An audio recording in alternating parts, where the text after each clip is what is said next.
चक्रव्यूह में आप देख रहे हैं, मैं आपके साथ सुमित अवस्थी हूं। शुरुआत करते हैं आज चक्रव्यूह की युद्ध से, जो कुछ ईरान में चल रहा है, मध्य एशिया में चल रहा है। अब बात 31 दिनों से चल रहे ईरान युद्ध की, जिसे लेकर अमेरिका बुरी तरह फंस चुका है।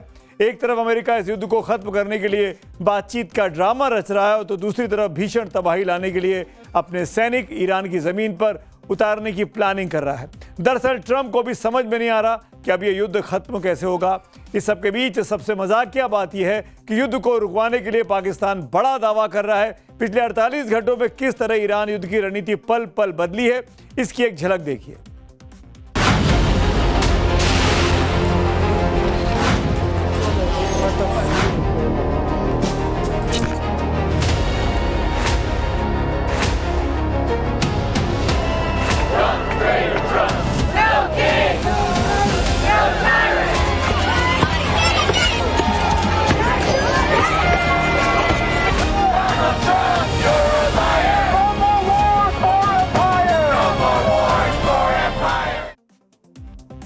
अमेरिका इजराइल बनाम ईरान युद्ध में अब पाकिस्तान की भूमिका की पहले बात कर लेते हैं।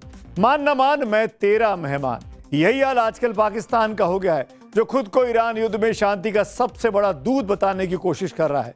पिछले 2 दिनों के दौरान सऊदी अरब, तुर्की और मिस्र के विदेश मंत्री पाकिस्तान पहुंचे, जहां उनकी मुलाकात शहबाज शरीफ और विदेश मंत्री इशाक डार से हुई। हालांकि इस मीटिंग का क्या नतीजा निकला, इसके बारे में किसी को कोई जानकारी औपचारिक तौर पर नहीं दी गई। पाकिस्तान ने हालांकि दावा किया कि इस मीटिंग से पहले शहबाज शरीफ ने ईरान के राष्ट्रपति मसूद पेजेश्कियन ने 1 घंटे तक बातचीत की है। इस दौरान शहबाज ने ईरान के राष्ट्रपति को युद्ध समाप्त करने के लिए अमेरिका का प्रस्ताव दिया। पाकिस्तान का यह भी कहना है कि ईरान के अधिकारी शांति वार्ता के लिए पाकिस्तान या तुर्की आ सकते हैं। पाकिस्तान के शांति वार्ता वाले दावे में कितना दम है, ये आपको आगे बताएंगे, लेकिन इसके पहले देखिए कि पाकिस्तान में शांति वार्ता के दौरान उनके विदेश मंत्री इशाक डार कैसे गिर पड़े। दरअसल मिस्र के विदेश मंत्री बद्र अब्देल अत्ती के स्वागत के दौरान इशाक डार उनके साथ फोटो खिंचवाने के लिए आगे बढ़ रहे थे, लेकिन इस दौरान वो फिसल गए, जिससे उनके हाथ कंधे में हेयरलाइन फ्रैक्चर तक हो गया।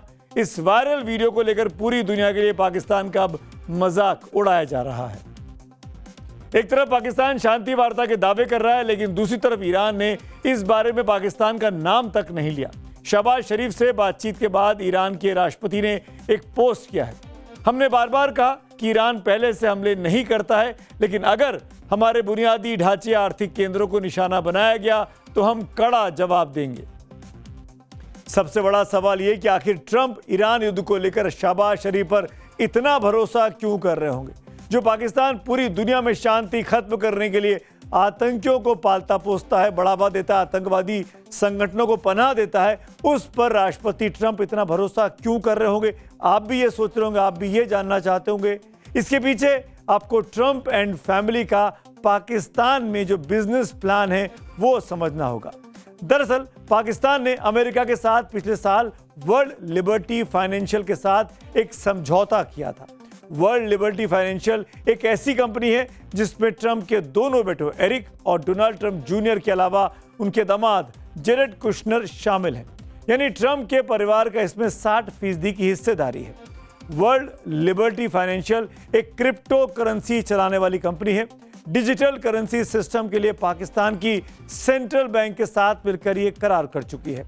इससे सिस्टम से पाकिस्तान के भ्रष्ट नेताओं और सैन्य अधिकारियों को बाहर पैसा भेजना आसान हो जाएगा, जिसकी पाकिस्तान को बहुत ज्यादा जरूरत है, और अमेरिका को यहां हिंदुस्तान के आसपास या मध्य एशिया में एक पैर जमाने के लिए जगह मिल जाएगी। इसके अलावा ट्रंप के परिवार और अमेरिकन कंपनियों ने पाकिस्तान में खनन को लेकर बड़ा इन्वेस्टमेंट भी किया हुआ है, रेयर अर्थ मेटल्स, जिसकी बात बार बार पाकिस्तान कह रहा है। इस बीच अमेरिका के राष्ट्रपति ने एक बड़ा बयान दिया है कि फाइनेंशियल टाइम्स को दिए इंटरव्यू में ट्रंप ने, ये ब्रेकिंग न्यूज़ है, इसमें ट्रंप ने कहा कि सच कहूं तो मेरी पसंदीदा चीज़ है ईरान का तेल ले लेना।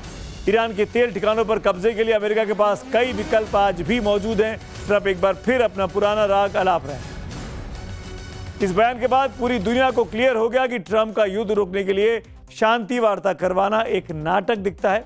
अमेरिकन मीडिया के मुताबिक अब ट्रंप हॉर्मुज स्ट्रेट पर कब्जा करने के लिए ईरान की जमीन पर सैनिक उतारने तक की प्लानिंग कर रहे हैं। इसके लिए और 10,000 सैनिकों को ईरान के आसपास तैनात किया जा सकता है।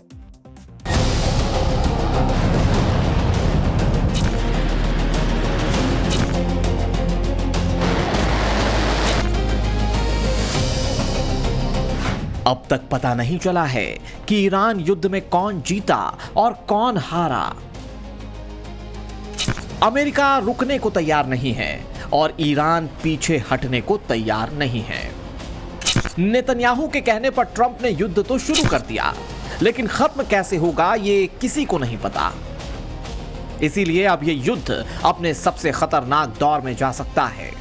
दरअसल अमेरिकी मीडिया के मुताबिक डोनाल्ड ट्रंप ईरान की जमीन पर अपने अमेरिकी सैनिकों को उतारने की प्लानिंग कर रहे हैं।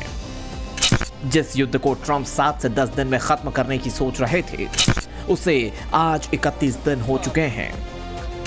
इस जंग में अब तक ट्रंप को इतना तो समझ आ गया है कि हवाई हमलों से ईरान के परमाणु प्रोग्राम को नष्ट करना नामुमकिन है। ऐसे में ट्रंप अब ईरान की धरती पर अमेरिकी सैनिकों को उतारने की प्लानिंग में जुट गए हैं। हैरानी की बात है कि जहां एक तरफ अमेरिका पाकिस्तान के जरिए ईरान के साथ शांति की वार्ता कर रहा है, वहीं दूसरी तरफ यूएसएस बॉक्सर नाम का जंगी जहाजों का बेड़ा अप्रैल की शुरुआत में ईरान के पास पहुंचने वाला है, जिसमें 2000 से ज्यादा समुद्री सैनिक मौजूद हैं। जाहिर है इन सैनिकों की मौजूदगी युद्ध की तरफ एक बड़ा इशारा है। लेकिन दूसरी तरफ ईरान भी अपनी तैयारी करके बैठा हुआ है, इसीलिए अमेरिका को चैलेंज कर रहा है। इसके अलावा जंग में ईरान का साथ देने के लिए हूती विद्रोहियों ने मोर्चा संभाल लिया है। हूतियों ने लाल सागर पर अपना घेरा और मजबूत कर लिया है। खुफिया रिपोर्ट्स में खुलासा हुआ है कि हूतियों ने वॉर में टिके रहने के लिए और दुश्मनों के खिलाफ एक खास युद्ध अर्थव्यवस्था खड़ी कर ली है। बताया जा रहा है कि हादेदाह, सलीब और रास ईसा बंदरगाहों से भारी टैक्स वसूल कर हूती विद्रोहियों ने अरबों डॉलर जमा कर लिए हैं और यही पैसा मिसाइल ड्रोन हमलों में इस्तेमाल किया जा रहा है। 28 मार्च को इजराइल पर मिसाइल दागकर हूती विद्रोहियों ने लाल सागर शिपिंग पर फिर खतरा बढ़ा दिया है। अमेरिका पहले से ही हॉर्मुज को लेकर परेशान है और अब हूतियों की तैयारी ट्रंप के लिए बड़ी मुसीबत बन सकती है। अमेरिकी सैनिकों को ईरान में उतारने की प्लानिंग ईरान पर दबाव बनाने की चाल हो सकती है, लेकिन अगर इसमें जरा भी सच है तो यह फैसला अमेरिका के लिए बहुत भारी पड़ सकता है। इसमें ईरान के लोगों के साथ साथ अमेरिका के भी बहुत से सैनिक मारे जाएंगे। Bureau report, times now, Navbharat.